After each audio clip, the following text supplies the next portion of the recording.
Oke, Smart kita masuk ke sesi yang ketiga ya. Tadi kita belajar banyak ternyata meditasi ya Pak Arfan ya. Ini menjadi salah satu cara juga untuk kita belajar menyatukan badan dan juga pikiran kita. Tapi kata istirahat ataupun break, rest gitu ya. Ini di zaman sekarang kan juga cukup penting ya Pak Arfan di tengah kepadatan ataupun kesibukan kita. Nah, kadang kita sering lupa nih untuk istirahat atau mungkin orang-orang sekarang kan udah mispersepsi nih tentang healing sendiri, tadi juga kita akan bahas. Ini kaitannya dengan, passion sendiri sepenting apa, Pak Arfan? Masih di-mute, Pak Arfan? Ya, istirahat itu adalah ketika kita lelah gitu ya. Tapi yang harus kita ingat dengan istirahat itu bukan berhenti, Audrey. Oke, betul.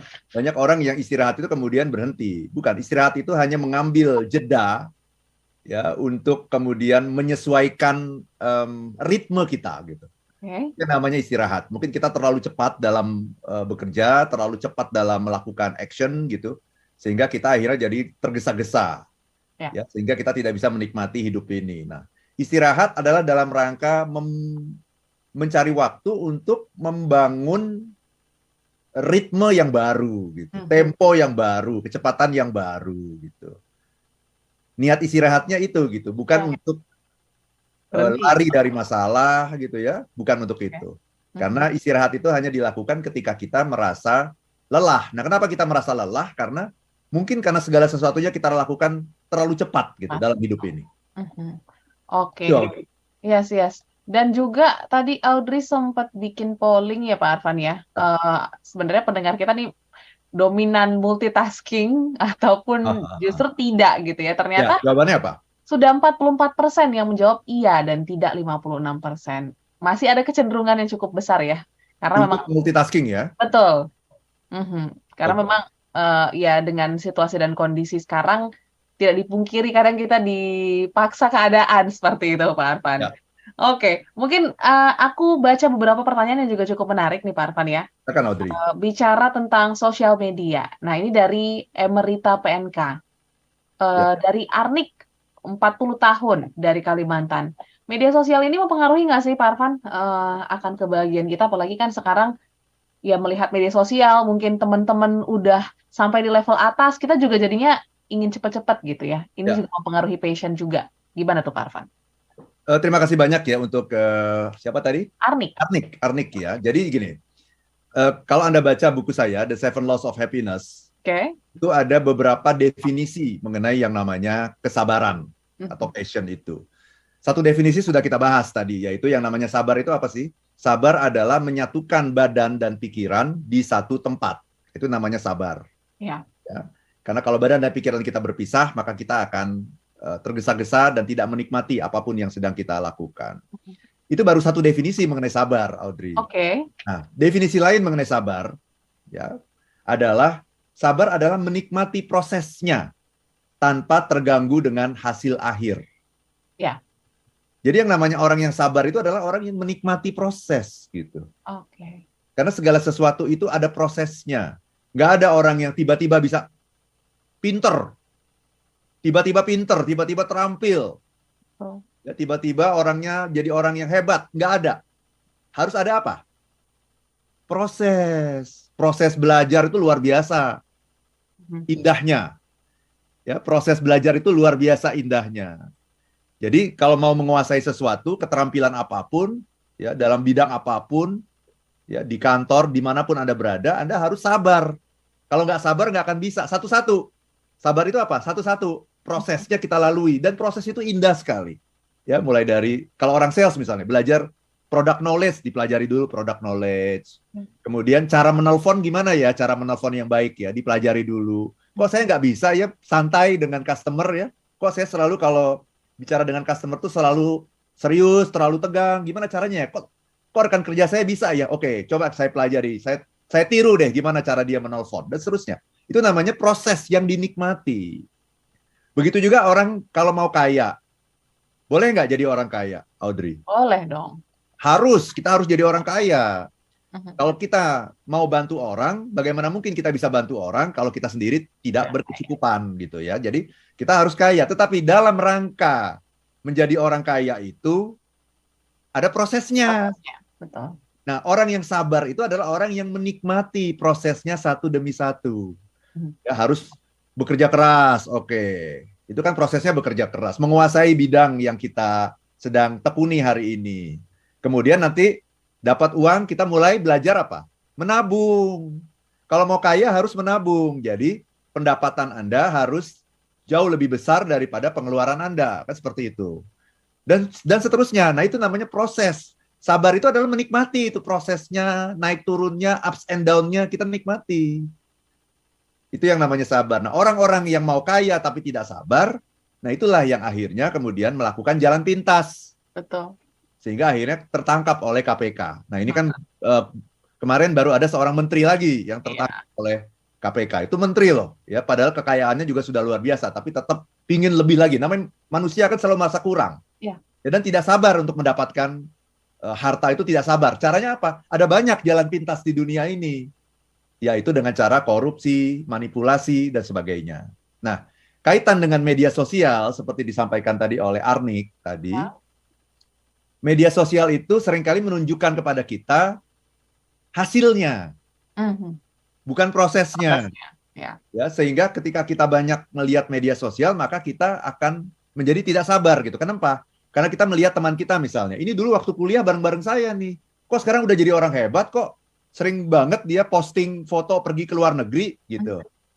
Wah, dia udah sukses nih, sementara saya belum. Nah, yang dilihat itu hanya hasilnya. Sehingga akhirnya kita tidak sabar, gimana ya caranya supaya saya bisa kayak dia. Nah, itulah yang namanya media sosial. Karena kalau saya lihat itu, kalau saya renungkan itu, yang namanya nature dari media sosial itu memang adalah pamer. Dan yang dipamerkan oleh orang itu bukan prosesnya, hasilnya. Sayangnya ya, tapi hasilnya. Sehingga apa? Semua orang pikirannya gimana cara mencapai hasil.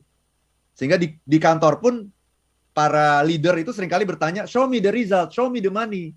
Nggak mau tahu bahwa anak buahnya itu sedang berproses untuk jadi pintar, itu ada prosesnya panjang. Nggak mau tahu, pokoknya ayo kamu harus menghasilkan sekarang. Nah itu, jadi salah satu pemicu dari semua itu adalah media sosial, ya Facebook, Instagram dan sebagainya itu yang memang sangat pro kepada hasil, bukan pro kepada proses. Padahal Audrey, yang indah itu adalah prosesnya. Yang indah itu adalah makannya atau kenyangnya. Makannya. Iya kan, misalnya begini, saya punya 3 buah pil gitu ya. Ya. Dengan pil ini saya akan jual kepada Audrey dan saya akan mengatakan begini, Audrey, kalau Audrey makan pil ini, maka Audrey akan kenyang. Ya. Nggak perlu makan. Jadi setiap mau jam makan pagi gitu ya, jam sarapan makan pil 1. Udah kenyang. Mau makan siang nih ada pil lagi 1. Kenyang. Makan malam juga begitu. Nah pertanyaannya, Audrey memilih makan pil ini atau makan ayam goreng yang enak itu? Wah, ayam goreng dong. Udah kerasa di sini. Iya kan? Ya. Nah, makan ayam goreng itu yang penting apanya? Proses makannya, punyahnya, atau kenyangnya? Prosesnya pasti. Itu yang ingin saya garis bawahi, Audrey. Jadi seringkali orang mengartikan yang namanya proses itu berdarah-darah gitu. No, proses itu indah. Justru indahnya segala sesuatu itu ada prosesnya, pada proses makannya, bukan proses kenyangnya. Kalau kenyang selesai. Ya. Makannya itu loh, menikmati ayam goreng, mengunyah ini, ada soto, ada apa segala macam gitu.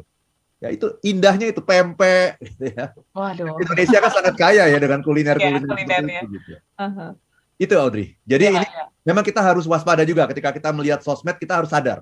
Bukan nggak boleh ngelihat sosmed, tapi kita sadar bahwa ketika kita melihat sosmed, itu yang kita lihat itu hasil-hasilnya.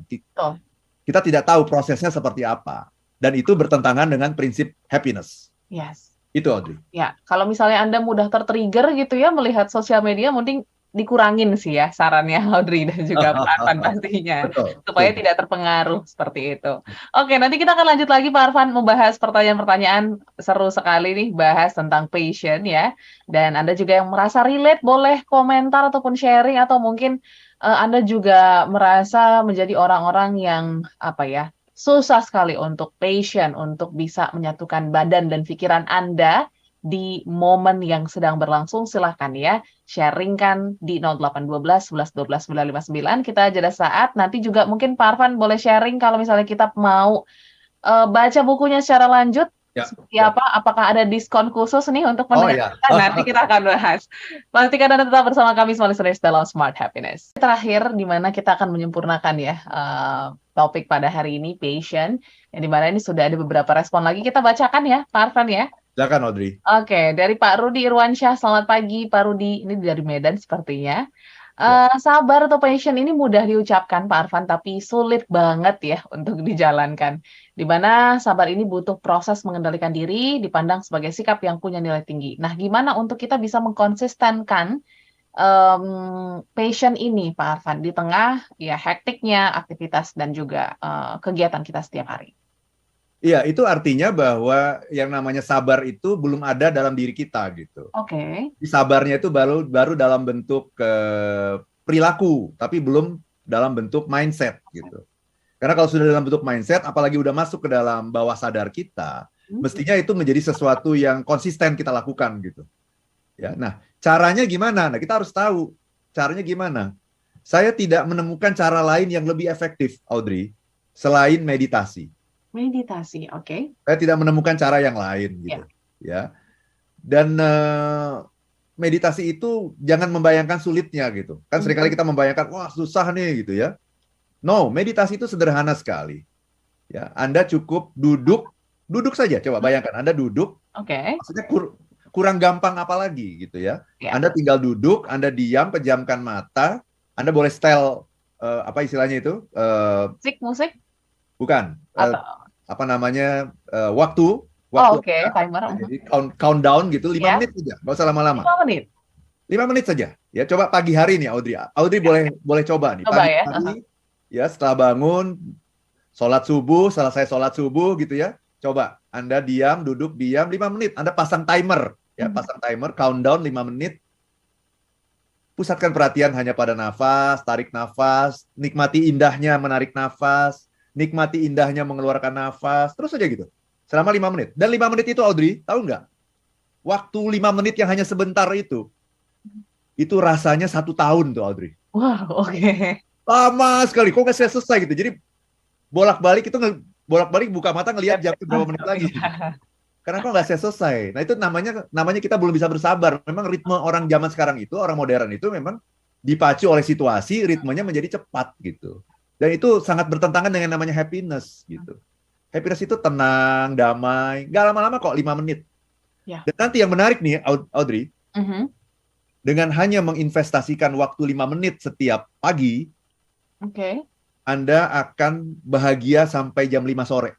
Selama bekerja itu Anda akan bahagia. Bahagia dalam pengertian, Anda akan tenang, damai, tapi juga energik gitu. Antusias. Ya. Ritmenya juga lincah gitu. Lincah kita itu. Karena banyak orang yang antusias, energik, lincah, tapi tidak damai. Betul. Gitu ya. Nah, itu bisa kita set. Jadi ritme kita sehari itu tuh kita bisa set tuh di pagi hari itu dengan yang namanya meditasi. Nah, kalau Anda masih punya waktu, malam hari sebelum Anda tidur, luangkan waktu 5 menit aja untuk meditasi lagi. Dan dengan demikian kita nanti akan bisa masuk ke dalam pace tempo kehidupan yang sabar, yang penuh dengan langkah-langkah, tahap-tahapan proses yang harus dilalui.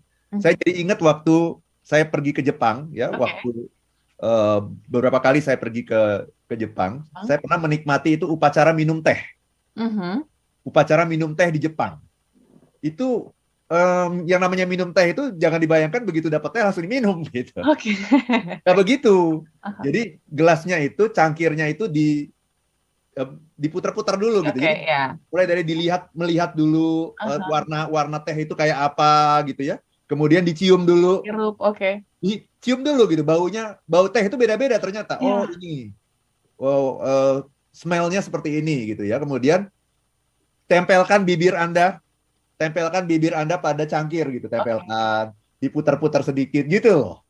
Baru kemudian diminumnya juga pelan-pelan, nggak brok sekali habis gitu, tapi dirasakan itu yang namanya air menyentuh bibir kita, masuk, ada lidah, masuk ke kerongkongan tuh perlahan-lahan. Oh luar biasa. Tapi kalau orang yang tidak memahami itu, orang yang tidak mengerti itu merasa ini lebay katanya gitu ya. Lebay ini ya. Masa minum aja kayak gitu caranya kan begitu. Ya, tapi itu sesungguhnya sangat indah. Itu mengajarkan kepada kita mengenai proses, mengenai tahapan-tahapan, mengenai yang namanya kesabaran gitu. Dan itu luar biasa, Audrey. Yes, oke. Berarti meditasi 5 menit sebelum dan sesudah tidur nih kayaknya wajib kita coba nih, small listeners. Coba dulu seminggu gitu ya, siapa tahu Anda merasakan dampaknya, jadi kita bisa teruskan gitu ya untuk membuat pace ataupun antusiasme energi kita seharian itu juga bisa maksimal ya melakukan aktivitas. Oke, Pak Arfan, kita ke beberapa respon ya sebelum kita ke kesimpulan nih. Dari Rita Chen. Sabar itu tidak hanya diperlukan untuk memperoleh kebahagiaan, tapi dalam belajar juga butuh kesabaran. Coba aja belajar dengan buru-buru, pasti nggak akan berhasil. Setuju banget nih ya. Ya. Terus juga ada Pak Anyan, setuju, kesabaran diperlukan dan akan lebih baik diikuti dengan self-regulation, tahu waktu dan kemampuan diri.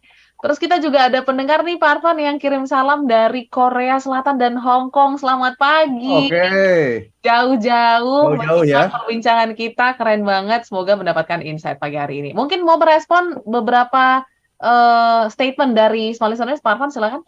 Terima kasih Audrey. Rita Chen ya, belajar. Iya. Orang itu pinginnya tuh langsung pinter begitu aja, langsung terampil. Nggak bisa. Yes. Nggak bisa. Kalau Anda melihat misalnya, saya kok udah langsung bisa jadi motivator, misalnya sekarang ini ya. Jadi motivator, saya sudah melayani lebih dari 400 perusahaan, dibayar mahal juga gitu ya. Kok bisa ya kayak begitu ya? Bisa, tapi Anda harus menjalani prosesnya. Nggak bisa begitu pengen jadi motivator, langsung jadi motivator, dikenal orang, dibayar mahal. Nggak bisa, itu prosesnya itu puluhan tahun. Saya melakukan ini 20 tahun lebih, baru bisa seperti sekarang ini. Dan yang menarik, yang indah itu adalah prosesnya itu. Proses ups and down. Dulu pernah ditolak sama klien misalnya. Saya nggak mau kalau Pak Arfan yang ngajar, misalnya begitu. Ada dulu, zaman-zaman dulu tuh ada begitu. Nah, saya nikmati itu sebagai sebuah cambuk bagi saya untuk bisa growing, bertumbuh dan berkembang gitu. Jadi nikmati proses. Nggak pernah ada sesuatu itu yang terjadi dengan tiba-tiba. Orang yang tidak mau menikmati proses itu adalah orang yang tidak sabar. Pingin kaya tapi tidak sabar, akhirnya jadi korupsi, manipulasi, dan seterusnya. Pingin pinter, pingin dapat gelar tapi tidak mau belajar, itulah akhirnya membeli gelar dari mana-mana. Kan itu ada orang-orang yang tidak sabar sesungguhnya, Audrey. Ya. Nah, satu lagi dari Pak Anyan tadi, kesabaran nanti kaitan dengan self-regulation. Betul. Kalau kita bisa menguasai diri kita, maka kita bisa menguasai semua yang kita lakukan. Gitu. Itu namanya self-regulation. Itu, Audrey. Oke, mungkin statement terakhir Pak Arfan untuk menutup kita pagi hari ini, apa Pak Arfan supaya menguatkan kita bisa menerapkan passion dalam hidup? Terima kasih Audrey. Jadi kunci dari kebahagiaan itu, fondasinya ya. Yes. Fondasi cuma satu, yaitu yang namanya sabar. Ya, sabar itu bukan identik dengan kesulitan, tapi sabar itu identik dengan keindahan. Sabar itu identik dengan kenikmatan. Sabar itu identik dengan menghayati kehidupan yang luar biasa yang dianugerahkan oleh Tuhan kepada kita. Gitu. Ya, jadi jadilah orang yang bersabar. Insya Allah kita akan selalu dalam kebahagiaan. Yes, proses ya, small listeners, karena ketika kita merasakan, menikmati prosesnya, kita akan menikmati juga hasilnya, seperti itu. So, terima kasih untuk Anda small listeners yang sudah menyimak perbincangan hari ini. 59% orang yang multitasking ini semoga juga bisa tercerahkan ya. Begitu juga small listeners untuk Anda yang mungkin responnya belum sempat terbaca, mohon maaf karena keterbatasan waktu. Kita ketemu minggu depan ya. Waktunya kami pamit, small listeners. Saya Audrey Juwana. Dan saya Arfan Pradiansyah. If you want to be happy, be happy now.